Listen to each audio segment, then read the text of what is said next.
Hello again and welcome to another quick tutorial here at Linda's Works of Art. Today I wanted to share with you how I painted this image called Poppy using Claudine Hellmuth Studio Paints.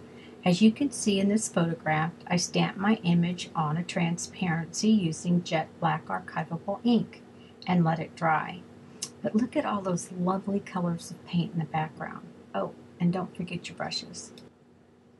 Because this is the first time I have ever painted on a transparency, I had a few issues on the first flower, but I figured it out when I got to the last flower I'm painting here. Here I'm adding paint to the flower, not by pulling the brush on the transparency, but by patting the paint on the transparency. If you pull the brush, it will streak. Yep, that was the issue I had on the first flower I painted. But don't worry, if this happens, it can be fixed. I should have shown you this before, but as you can see, I don't have very much paint on my brush. That's because I'm painting in small areas. Now that I have my lightest color painted in, I need to add my darker color for shading. Now that I have both a light color and a dark color, I'm ready to start blending the two together. Remember to pat the paint, not pull the paint. Now you have your two colors blended together. Notice how rough that looks? That's okay. You won't see this when you're finished with your card.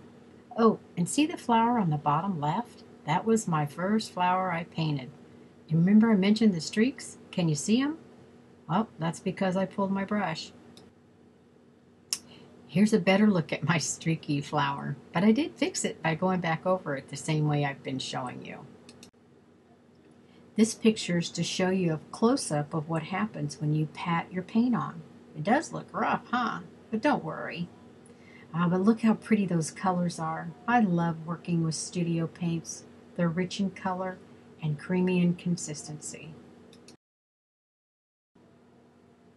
I should mention I didn't use water with my paint when I painted my flowers and leaves, but I did clean my brush quite often in water. Then wipe off the excess on a paper towel. When you work with acrylic paints, they dry fast. And if you don't clean your brush, well, you can ruin them.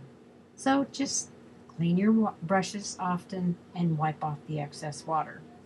And now that background, I didn't care if I had streaks or not.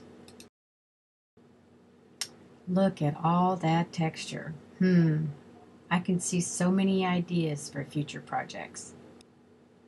Well, here's the finished image. Notice it's really smooth, not rough like the close-ups I've been showing you.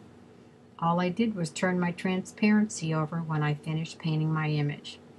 And the colors just pop. That red is gorgeous. And with Christmas right around the corner, I can see using this on a few things. Well, that's it for now. For a complete list of supplies with links, be sure and visit my blog, Linda's Works of Art, or www.lindaduke.typepad.com. Thanks.